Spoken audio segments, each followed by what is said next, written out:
Start sir. नमस्कार, मैं Amit Sharma IIMT group of college की तरफ से अपने इस खास कार्यक्रम इंद्रधनुष में आपका स्वागत करता हूं। जैसा कि आपको पता है कि हम हर रोज ये कार्यक्रम आपके लिए लेकर के आ रहे हैं और इसमें हम कोशिश कर रहे हैं कि जीवन के जो विविध रंग हैं वो आपके सामने पेश कर सके, उन्हें प्रस्तुत कर सकें। इसी क्रम में आज हम जो सेगमेंट लेकर के आए हैं वो है लेट्स मीट लीडर्स। इस सेगमेंट में हम अपने क्षेत्र के दिग्गजों को बुलाते हैं और उनसे बातचीत करके ये समझने की कोशिश करते हैं कि कोरोना काल के बाद जो स्थितियां बदल रही हैं, कोरोना काल के दौरान जो स्थितियां बदल रही हैं और कोरोना काल के बाद जो नई स्थितियां पैदा होंगी, उस दौरान जो विभिन्न क्षेत्र हैं उनका परिदृश्य किस तरह बदलेगा, किस तरह के चेंजेस उसमें आएंगे, किस तरह के बदलाव आएंगे और उस बदलाव के अनुसार हम किस तरीके से अपने आप को उन बदलावों के लिए तैयार कर सकते हैं। तो आज हमारे साथ हैं, हमारे बीच हैं मिस्टर एड्रियन विलियम्स जी। विलियम जी, बहुत बहुत स्वागत है आपका। Thank you sir, thank you very much. Mr. Adrian Williams is the Executive Vice President and HR Partner for the Wholesale Banking and Risk Management business in IndusInd Bank, one of the leading banks in the country.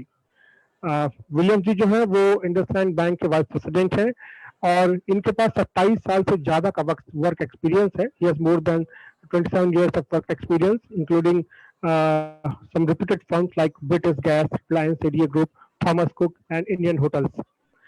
William जी ने multiple sectors में काम किया है, जैसे FMCG में इन्होंने काम किया है, फाइनेंशियल सर्विसेज में काम किया है, IT है, टेलीकॉम है। तो इनके पास जो मल्टीपल सेक्टर्स हैं उनके जो HR प्रैक्टिसेस हैं इनका नॉलेज है और उसका एक्सपीरियंस इनके पास है।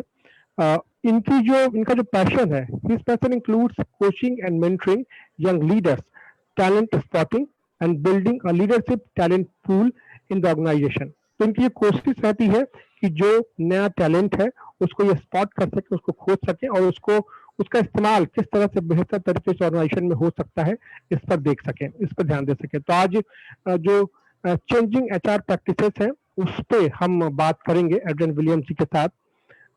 एक शेर मुझे याद आ रहा है कि वक्त आने पर बता देंगे तुझे आसमां, वक्त आने पर बता देंगे तुझे आसमां, हम अभी से क्या बताएं, हम अभी से क्या बताएं क्या हमारे दिल में है।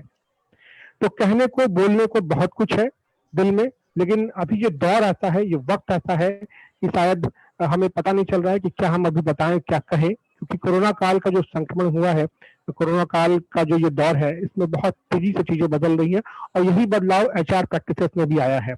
मैं साथ ही स्वागत कर रहा हूँ अपने इस कार्यक्रम में IIMT ग्रुप ऑफ कॉलेज में हमारे HR हेड श्री अजय पुरी जी का।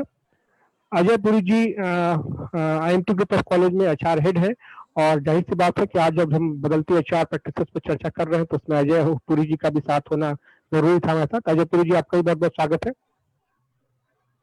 जी। विलियम जी के बारे में कुछ आप और बताना चाहेंगे?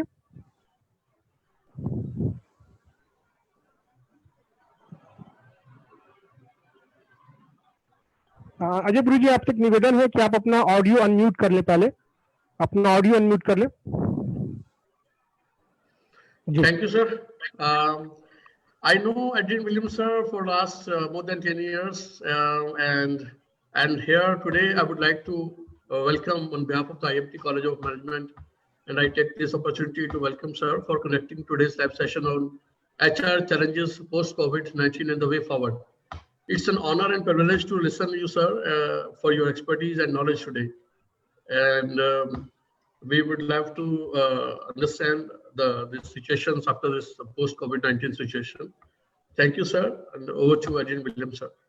जी, विलियम जी, आपके पास एक लंबा अनुभव रहा है, लगभग 3 दशकों से आप इस फील्ड में हैं, जो डिफरेंट मल्टीपल सेक्टर्स हैं उसके HR प्रैक्टिसेस को आप देख रहे हैं, समझ रहे हैं। ये जो समय आया है, ये जो कोरोना का जो समय आया है, इस दौरान आपको क्या लग रहा है, क्या बदलाव आ रहे हैं, क्या चेंजेस आ रहे हैं और पोस्ट कोविड सिचुएशन क्या होने वाली है, कैसी होने वाली है? Firstly, thank you, Amit. Thank you, Ajay, for the introductions, both of you.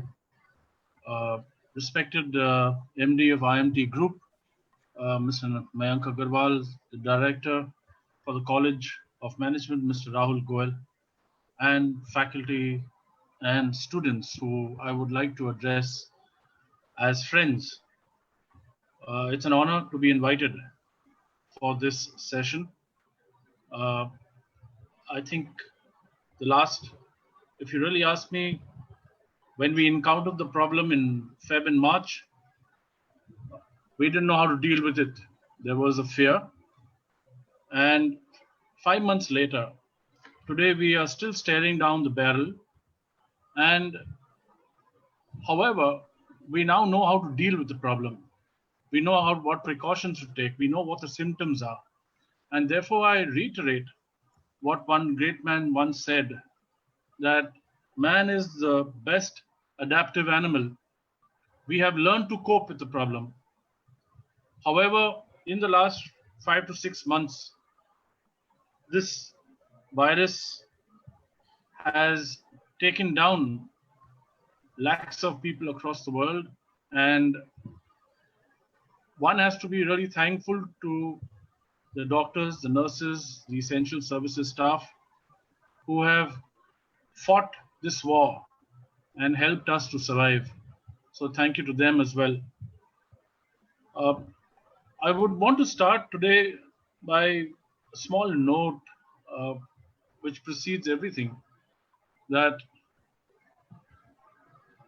there was a survey conducted around a few weeks ago among all CEOs, and one of the key factors that each of the CEOs mentioned was that during this period of time, their one and only focus is to provide safety and security to their employees. And I think it speaks volumes about how they see the problem and what they need to do to protect their employees. And HR stands for not only helping, but wanting to support and wanting to empathize with employees. But during this time, there are families that have been affected by the coronavirus. There have been unwanted demises of people. There have been challenges in terms of getting hospital beds and support. Being able to listen to such employees is one of the key needs of HR today. And it's not just recruitment, payroll, and exit that HR provides to organizations. It's a far bigger support that HR needs to do, more importantly, to empathize and listen to their employees. So on that note, I would like to start today's presentation. I have broken up this presentation into 4 key areas. One is, if I look at the key responsibilities of the HR function, which is, and I move now to slide 1, I've broken it up into 5 big areas, which is talent acquisition, or rather recruitment, or what we call talent search, talent management, which encompasses everything from performance management, succession planning, and how we manage the people in our organization. Then comes a piece of upskilling and development of talent, so that we are giving our employees the tools to do better and to fight the war out there. Then comes a key focus on people. And one may say, wow, if you're talking about HR and organizations and why separate slides on people, the answer is very simple, that the dimensions on people have changed. The needs of people have grown. And unless we are cognizant of such changes, and that I mentioned it during this presentation, I think there close to 40 to 50% of the complexities involved are going to be ignored. And the last part is technology and processes.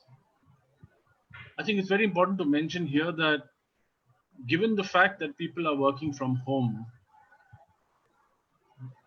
the situation that you have today is that you don't have a living person who has dealt with a pandemic ever before. And therefore, to be able to combat this problem, no one has that experience to do that. Leave alone organizations who have to deal with the fact that you are not going to have more than 30 to 40% employees coming to work. How do you ensure that you still derive that level of productivity and performance? And therefore, how do you leverage technology and in this digital age to ensure that you connect and yet derive the required output of employees? Let's move to the first piece, which is talent acquisition, which is slide 2. I'm going to talk about some of the key challenges that HR is going to face from here on under each of these buckets, the first being talent acquisition. I think very clearly, given the work from home arrangement and as per MHA guidelines, there's going to be increased flexibility in the way people work, not only existing employees, but also using the support and help of housewives for limited hours of work, retired personnel. There's going to be a whole lot of specialized and skilled jobs. And given that if you want to increase your productivity, revenue, etc., you will need to take the help of those who can even spare 4 to 5 hours in a day, who can connect with customers and help in the hunting piece with regard to sales. The other challenge that HR is going to face, we're so used to doing interviews face to face, and since I've always been a very fond proponent of assessing body language of people, this is going to be difficult to do interviews using Zoom, Link, Skype, etc. And at times, you may not be able to evaluate what's going on in the mind of the candidate using this digital support. Therefore, it's going to be extremely helpful for recruiters and HR people to hone their interviewing skills. The assessment of soft skills in terms of how the person is responding to a question, and what is making him or her uncomfortable. The need to reach out and evaluate further, or to do a deep dive on a certain aspect. That's also going to be very important.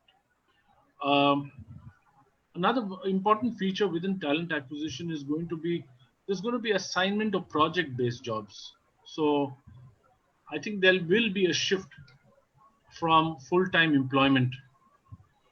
There will be jobs on contract, project-based jobs. There's going to be a mix of talent. Even for those who are hiring talent from the market, it's not going to be as simple as just hiring an HR manager, for example. Organizations will be looking at specialized skills. And to give you an example, they may be looking for someone who has handled performance management and in particular, balanced scorecard. So that's how specific it's going to get. I think during these times, it's also going to be important for organizations to focus on diversity and inclusion. Not that this aspect is something new. We've been hearing about it for the last 10, 15 years, and a lot of organizations have made great strides on this aspect. But now it will be even more. There are guidelines which are being formulated by the government. The need to have an all-inclusive work environment. To what extent are you providing support and jobs to lesser privileged sections of society, to the differently abled, uh, for people coming from the LGBTQ community. So uh, things like these. And I think the bigger challenge that organizations, and I look at it as an opportunity really, is how organizations can focus on the employer branding piece, and leverage social media platforms. This in turn is going to attract more talent.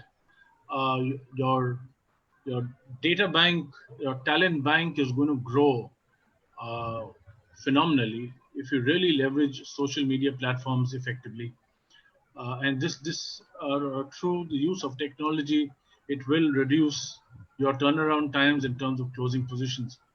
Also, there is going to be a shift to using more and more psychometrics tools to be able to understand the personality of individuals better. What could be gauged by way of interviews. There's going to be a further in-depth evaluation of people's personalities before organizations hire them.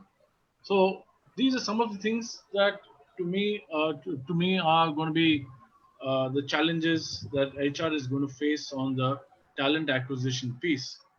Having done that, uh, once you've got the person on board, uh, then you've got the use of digital platforms, and digital mode for onboarding people and engaging with them better. A lot of organizations have started the 2 week surveys after the person has joined to see whether they are comfortable on the job, and therefore they get a flavor of whether the person is happy joining that organization, whether they want to make this organization a part of their career.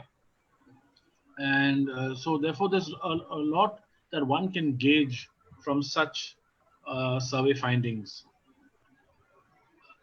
The other aspects within talent management, and I'm not going to spend too much of time in really getting into finer details, but I'm going to leave more time to answer questions if any are posed to me, because I'm sure that the students have a lot on their minds. But what used to be engagement in terms of face-to-face engagement, or FaceTime as they call it, that is going to get reduced in organizations. With people working from home, there's going to be more conversations, business-oriented conversations on Skype, on Zoom. It's going to be far more challenging, uh, even during times of work from home.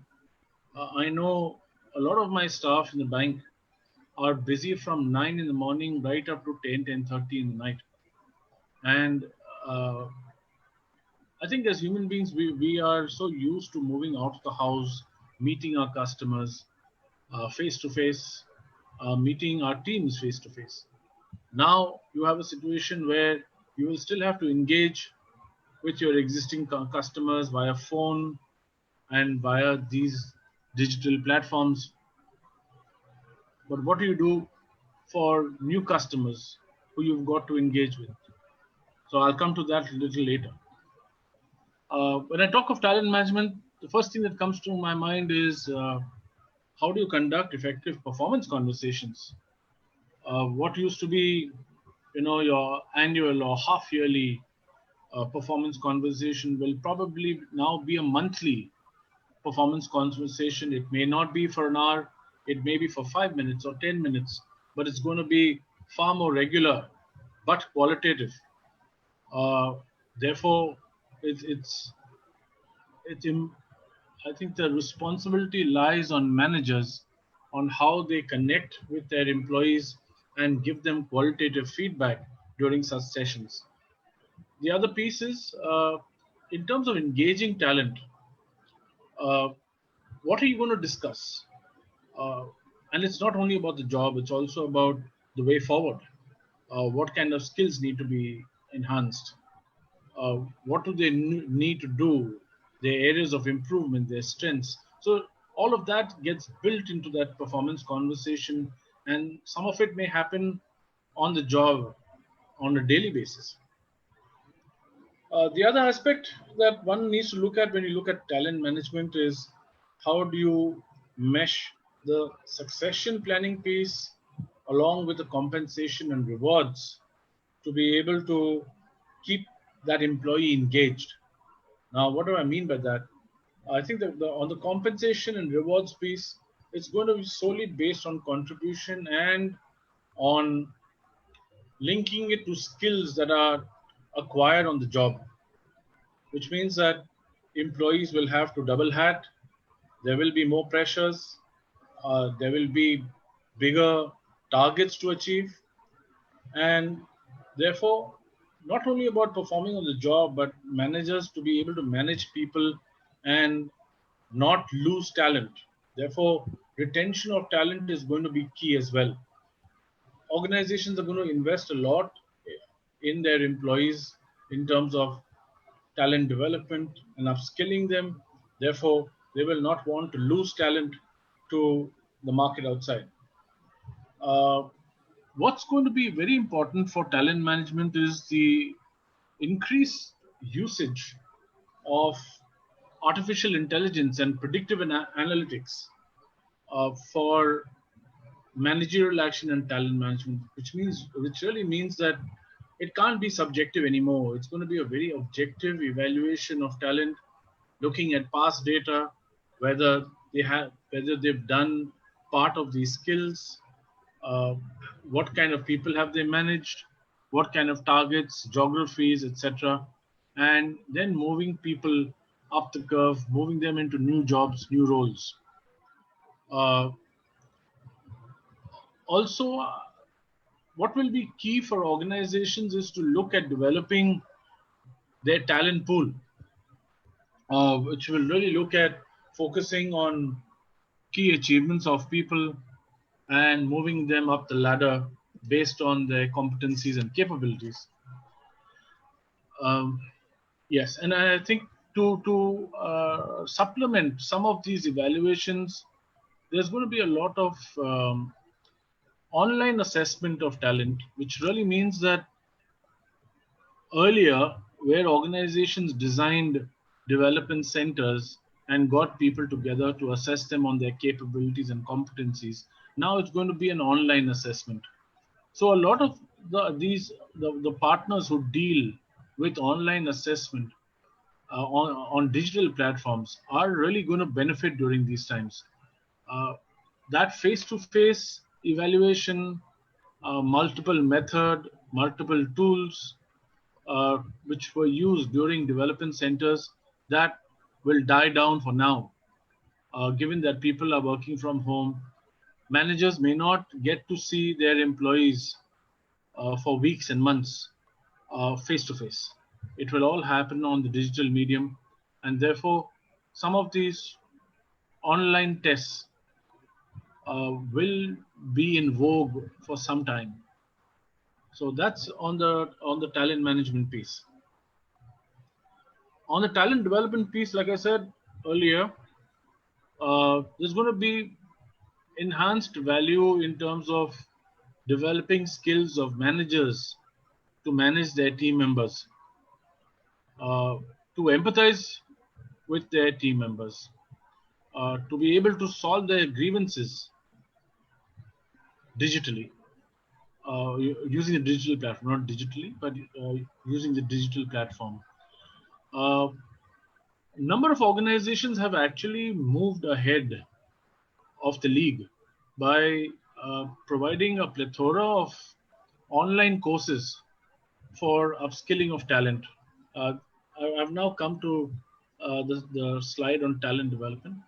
And therefore, now it's all about convenience of the employee and the need to learn. So it's not like the organization will get you into a classroom and conduct that training. Now there's going to be a library of courses available. You choose what you think is you wish to get upskilled for, and yet there will be a series of courses that organizations uh, will recommend for you that you will have to mandatorily do because they've identified such a training need during your performance management exercise. So organizations are going to give you the option. So whether it's in terms of communication skills, written, verbal, soft skills, uh, basic etiquette, or even knowledge in terms of ethics, the works. There are organizations that have set up digital, have set up LMS or learning platforms where there's a library of around 500 courses. And now that employees are at home and during the initial days of the lockdown, a number of them kept themselves busy by acquiring that knowledge and skill by accessing such courses online. As mentioned to you earlier, e-learning and digital modes of learning will be the buzzword where talent development is concerned. There's a high focus on on-the-job learning. So uh, instead of giving you, and I think the benefit that this generation has, Gen Z or Gen Y, whatever you may call it, is the availability of full of amounts of information on the net. But organizations are still tweaking that and providing number of courses online so that employees are able to upskill themselves, and the need is really about reinventing oneself. So where earlier you were probably, and this is just an example where someone was just doing, let's say, HR operations. Now the need is to do compliance, to do recruitment, and employee engagement while managing teams. So you have to multi-skill yourself. At times there will be double hatting of roles. Uh, Also, what I want to mention here is that organizations will look at trimming costs. So therefore, even though the number of full-time employees may not go up, but they will probably merge roles. There's going to be flatter structures. Now, why flatter structures? Because organizations feel that the need of the hour is for quicker decision making and action taking. Therefore, there cannot be too many layers in the org structure. Therefore, employees will have to reinvent themselves, acquire more skills, and double hat if they really want to move up the value chain and move up the organization ladder. So, some of the key competencies that I feel are going to be key for the future. Number one, speed of execution. Time is going to be the biggest constraint that everyone is facing today and will continue to face. Global mindset. I think someone who can think through a broad spectrum, understand how needs are changing globally. Networking. Uh, by networking, I mean someone who may not have all the information and knowledge, but can connect to various people to get the required information. Then comes the spirit of entrepreneurship, not entrepreneurship, entrepreneurship, which is really about being an entrepreneur in each of your businesses, in each of the functions, uh, and trying to evolve separate business lines, innovative products that will serve the customers better. And the last thing is, last competency is institution building, which is how do you invest in people? How do you help them succeed, help them to grow? Building teams, building talent pools that will be available for the future. And that is going to be, those are going to be some of the key competencies required for the job. Then comes the most important piece, which I mentioned earlier, which is people. You know, there's a very important facet for Indian companies, and I'm saying it without wanting to sound biased, but let me give you an example of what I mean. Much before MHA declared a lockdown, the companies that moved much ahead of the lockdown and declared a lockdown in their respective companies and allowed employees to work from home were the MNCs. And a few of the Indian companies like Aditya Birla Group, the Tata Group, they moved ahead of their time. And this speaks volumes about, number one, the safety of their employees. Number two, their care and concern.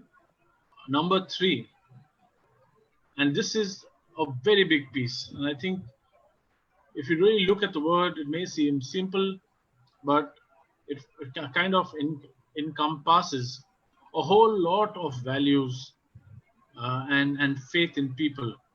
The word is trust. And I'm using this word trust on a larger plane because the perception of Indian managers is that if they see people working from 9 in the morning to 9 in the night, they feel that those employees are very committed. And that's true also for Bania or Lala companies, and I'm quote unquote, because they don't look at productivity. They believe that if their employees are in the office for such large periods of time, they're doing a phenomenally good job.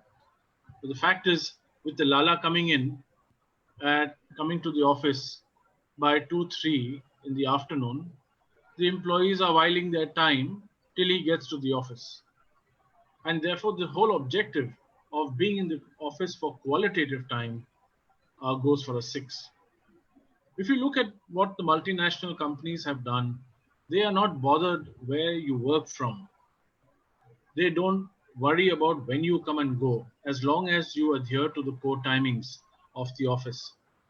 They are only focused on deliverables. Are you delivering the performance which is expected of you, and are you delivering the role?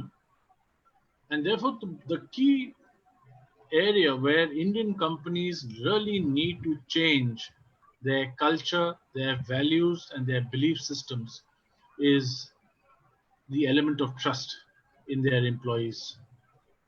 They need to really now focus on looking at productivity and performance numbers rather than looking at the time spent in the office.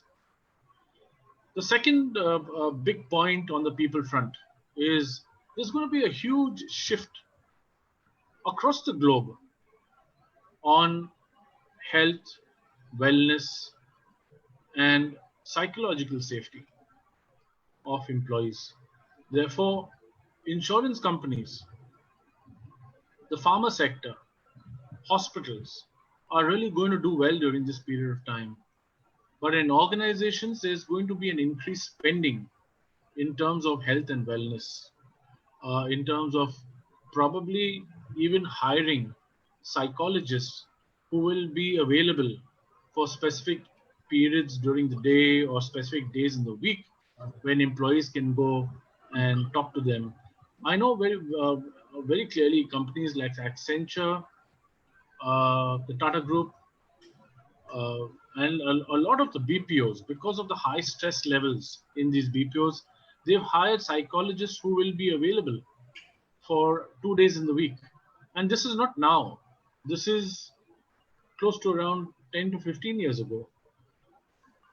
Because employees in the BPO sector have to deal with working in the night, issues of people transitioning from colleges and straight into work, change of the bio clock by them working in night shifts, and a whole host of other activities. But this is going to be now the need of the hour, even in the corporate sector, which are even non-BPO. Like I said earlier, key for growth of organizations will be to develop and retain key talent, building on talent pools. The focus on customers is not going to be any different from what I've just said. No customers will want to meet you face to face now. So you have to create unique customer offerings, unique products.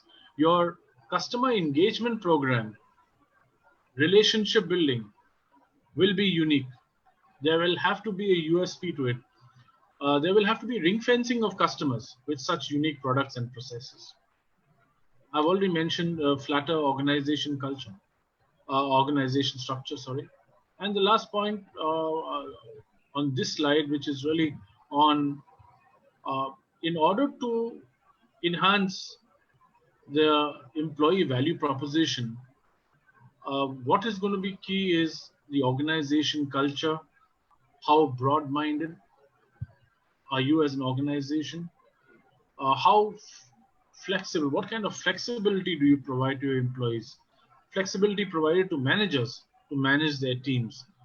And also the kind of social impact that such organizations are going to help. Such organizations are going to provide. For example, in terms of involving their employees in various CSR projects, getting to contribute and improve the diversity and inclusion quotient, getting projects under senior leaders that will help improve sustainability within the country.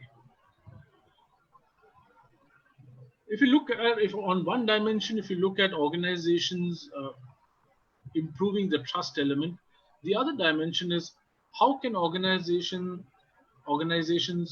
drive an effective balance between life and livelihood. Now, one may say, what's the difference between the two? Livelihood is in terms of what you earn and deliver to the job, and life is the value for life, which really means that organizations will have to strike a very fine balance between providing jobs and yet protecting their people, providing safety to their people, making considerations in terms of providing transport, enhancing the Mediclaim cover, enhancing the life insurance cover. Also, if required, providing accommodation to employees based on business need. So that's going to be important. The other piece is, I think one big challenge that I foresee is, when you have face-to-face interactions with employees, you are able to institutionalize the culture and values of the company. However, the digital mode, how are you going to help employees understand what you mean by that culture, by those values? So therefore, you will have to get them to undergo courses and undergo a realization of what that value means in the organization. Because clearly, given the various cultures and upbringings that we've had, what constitutes a particular value or ethic need not be a common understanding across groups of people. So therefore, organizations will have to spend a lot of time in instilling those values and bring about a common understanding among their people. Lastly, I think there's going to be a shift. And I think we've already seen a transition of sorts on that front. Lower skill jobs are going to move out of the market. They will get outsourced. Some of support functions will get outsourced. Sales and marketing will continue because that's the bread and butter of organizations. But today, if you really ask me, accountants, legal, uh, compliance, HR, administration, facilities. A lot of these jobs are getting outsourced today. So it's going to be probably a smaller workforce. Most of the jobs getting outsourced. Some moving on to the digital platforms, but there's going to be far more focused work in the area of HR, and for young budding leaders who need to be put on a fast track. There will be a lot of small projects that they'll have to work on to gauge their performance, their understanding, their leadership capability, and then moving them up the organization structure. The last part, which is on technology and processes, I think I've spoken enough of the need for digital platforms, e-learning, uh, online or digital onboarding of employees. It's as simple as this. All of us have ID cards in organizations. Uh, then came the use of, scanning your ID card. Then came the use of biometrics. Now the need is, given that you cannot afford to have any kind of human touch on scanners, work surfaces, etc. The move to biometrics, from biometrics to palm or eye scanners, that's going to be key for even measuring or mapping attendance of people. Engagement processes, like I said, will go online. There needs to be quicker turnaround times for HR when it comes to employee grievances and complaints. Communicating with employees quickly. Managers will have to respond to their employees' queries in a much faster way, more qualitative way.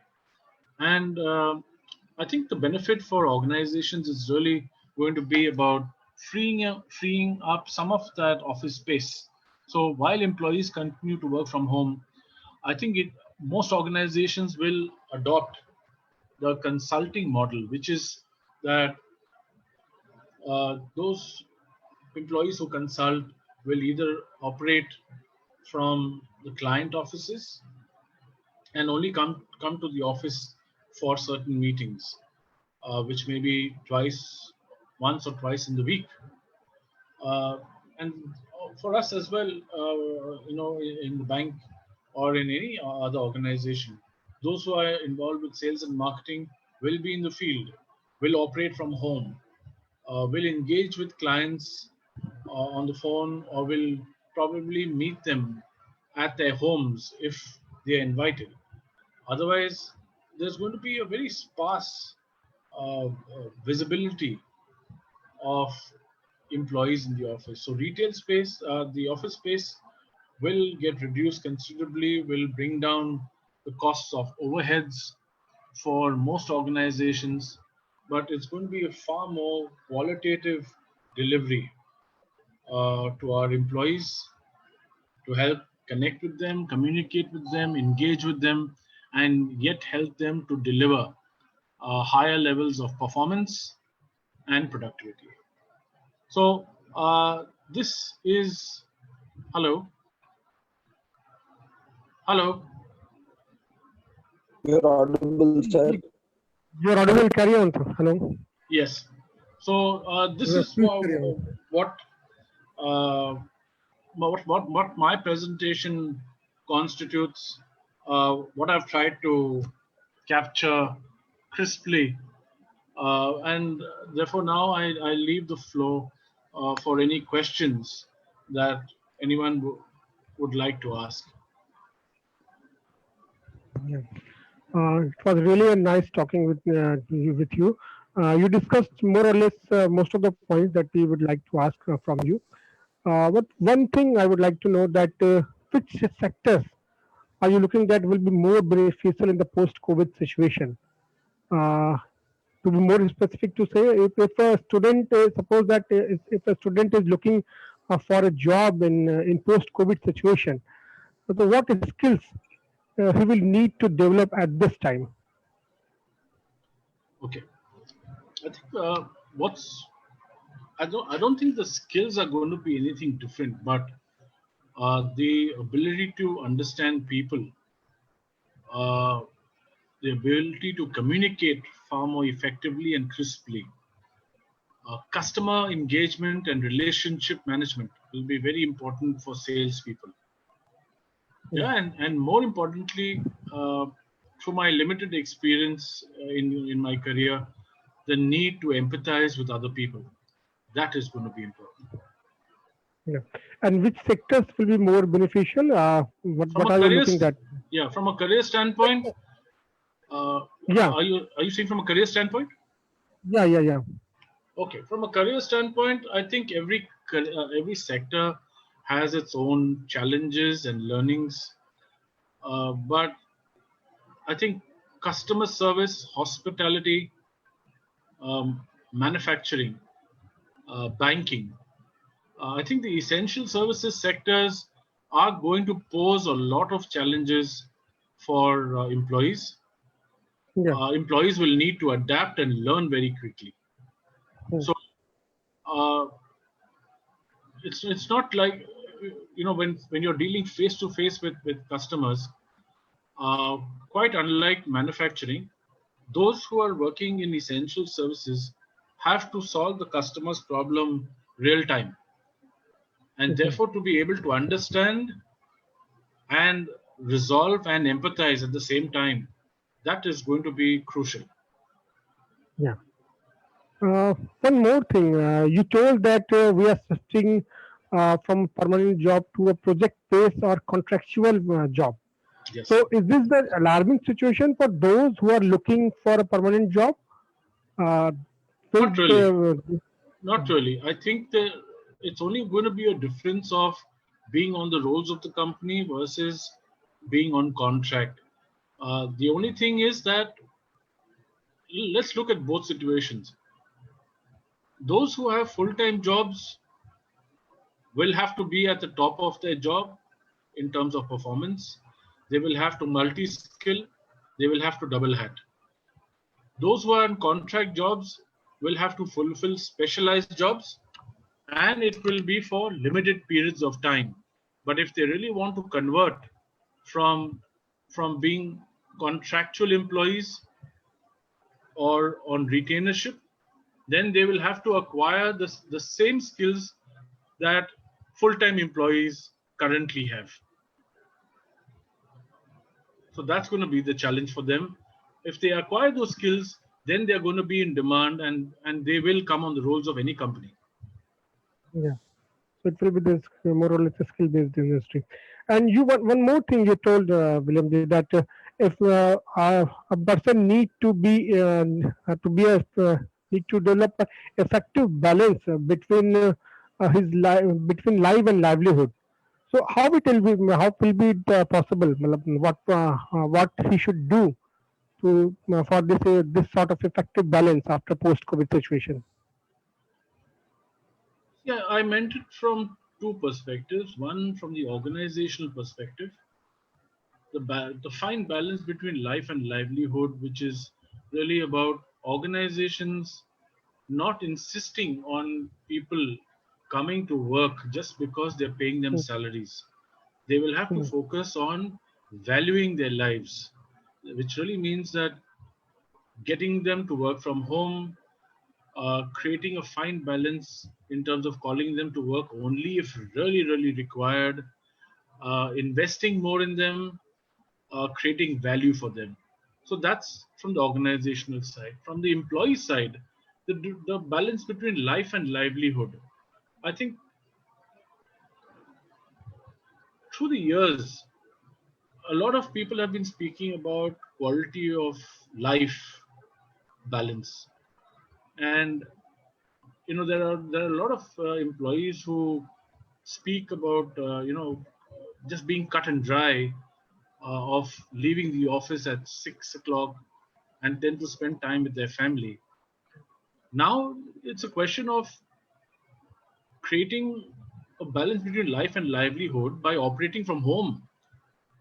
So now you've got the flip side of the problem, which is now you Yeah, have more time with your family. And mind you, there are still bigger challenges by operating from home, because but not only you've but got calls, you've got demands from the home, you've got demands from your better yeah, half, because children, exactly. etc. Yeah, because many people are complaining that work from home become more tedious because people are working for around 16, 18 hours per day while working from home. That's right. So That's right. like one of my brother is working in a private bank at senior position, and he has to work from 6 o'clock morning till 9, 10, 11 in the night. So how will it be possible to balance between those situations? Like, I think yeah, very clearly, in terms of putting priorities in place, uh, time for the organization, time for the family. Uh, Also, there are organizations which are very understanding, and who understand that employees will need time for their family. So yeah, they've given them that flexibility. But if organizations have not been able to do that, and I again come back to Indian businesses and Lala companies who are insisting on people to come to work. I think in a week, if the employee is being called to work maybe once or twice, it's going to be a good getaway for the employees from home to come to work and give it focused attention. And once they get back home, then to give dedicated attention to their families. But to answer your question very specifically in terms of calls and meetings from 6 in the morning right up to 9:30, 10 in the night, uh, I don't think employees are really required to stretch to such high levels during these times. Then it's a question of time management. So I think that is one thing that employees will have to get sorted out. okay. Time management will be an important thing in post Yes. procedure. Ajay ji, Ajay sir, would you like to ask some questions? Yes, sir. I just wanted to ask a simple question that post this COVID-19, how is going to impact the recruitments part? Because we see every day we're getting news that so many people are fired or from due to some disease pandemic situation Yes. because everything is going to be online. So how we can, how do you think that it will be so? How longer and what's the alternate option for the job seekers? See, from an employment perspective, I think uh, this situation is going to continue up to March. Uh, it could get better from the third quarter or the fourth quarter. It's anyone's guess. However, yes, you're right that a lot of organizations, in spite of the government's instructions and guidelines, have stopped paying their employees. Uh, Large organizations have given increments and bonuses on the other hand. Uh, while on the other hand, there are companies that have also undertaken salary cuts across grades, have restricted it to certain senior grades, etc. uh, have not implemented salary reductions for junior levels, etc. And these are all broad thinking organizations. But given this uncertain scenario, where in terms of cost cutting or bringing overheads down, the first thing that uh, there will be job cuts. And among these job cuts, the functions which will get impacted the most will be support functions. I think everyone knows that. Clearly, from an employment perspective, I don't see people being recruited for support functions uh, right up to March. Okay. If at all that there are opportunities, it will be contract jobs. Um,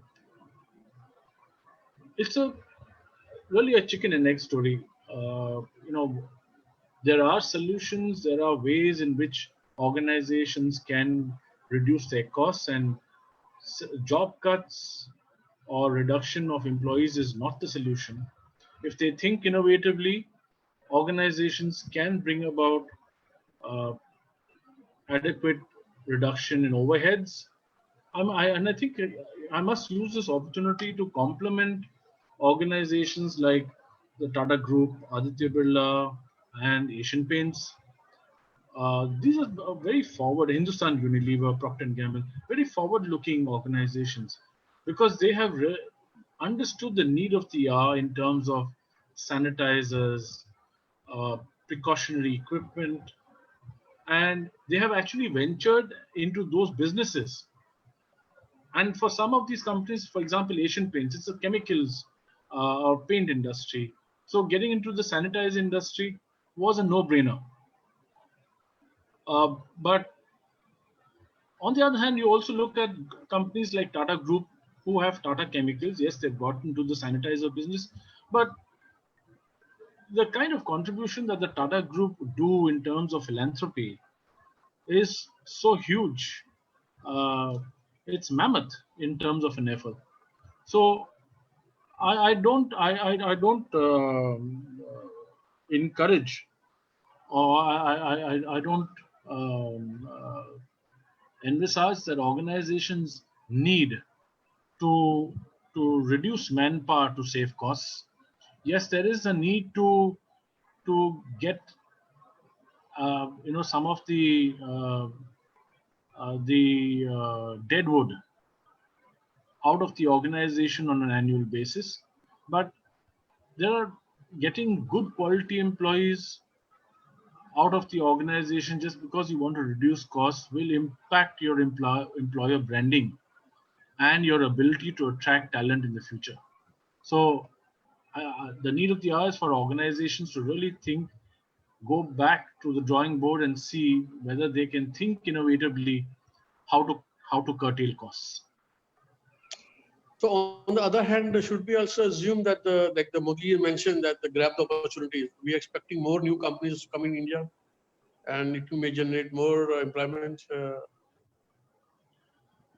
I wouldn't want to comment on the Made in India or the strategy of the Modi government, but I do feel that with the coronavirus and the entire world uh, gunning for China, here lies a huge opportunity for India to really look at using their low cost labor to manufacture within this country. But in the same breath, let me also say that the Modi government has moved very slowly, has done little or nothing to bring in FIIs, and therefore you have the state that we are in today as a country. Inflation is at an all-time peak. Uh, if you look at the infrastructure on the essential services like health and safety and hospitals, it's pathetic. And across the globe, for that matter, the amount of money and budgets that countries put into defense, I do hope that all these countries take some learning out of this and pump in at least 5% of what they were spending on defense into health and safety of their citizens. Fine, sir. Thank you so much. One question I would like to ask that as you told that in this COVID situation we are going more towards on an online platform, face to face time is decreasing day by day. So as we were told to learn some work etiquette before going to the work. So now this is the time to learn some online etiquette because there, as you told that no, you can't judge an employee by his body language now. But so are companies going to see how a person is using his different social media platforms and how he present himself on online. So what will be the key factors? How he should use his online platforms? Okay. Very well. I think this is a brilliant question, Amitji. Thank you, sir. You see, the traditional modes of just looking at a CV is just going to give you some inputs of what the person has done in his or her career. But today, a lot of organizations are doing background verification checks. And this is also about looking at your presence on social media. What kind of languages, what kind of images, what kind of friends do you engage with? And therefore, they're doing a lot of assessments on those lines. So if there is any political remark or there is a comment made against any of the groups prevalent in society, any religious remark, then that stands as a stain on your career. And therefore, those who are just going to commence their careers have to be very careful about what they say, what they comment, the likes and dislikes that they mention on social media platforms. So it's not today, it's not about just maintaining friendship online. My friend has sent me a comment, so I like it without even thinking whether I should say like or dislike. So my point is that for young students who are about to join the corporate sector or who are probably getting ready for placement season, please clean up all your presence on social media completely before you apply for a job. Get rid of all those images, that graffiti, those comments, likes and dislikes, knock it off before you apply for the job, and make sure that you spend less time on social media and more time on face-to-face engagement. Thank you very much, sir. We really learned a lot in this session, and you gave many beneficial and useful tips for our students. I would like to thanks that you came today and solicited your present in for this program. So heartfelt thanks to you. Ajay sir, thanks for you too that you came and you came to the program. Yeah. Thank you very much. Amitji. Thank you, Ajay. Thanks for the invitation, and really happy to address all of you all present on this platform. It's been a great sharing experience, and I look forward to sharing my views and thoughts in the future as well. Take care. Thank you very much. Thank you, sir. It's an honor and privilege for us as well, sir. Yeah, honor and privilege to have worked with you earlier, Ajay, and now to address you as well. Thank you so Thank much. you so much.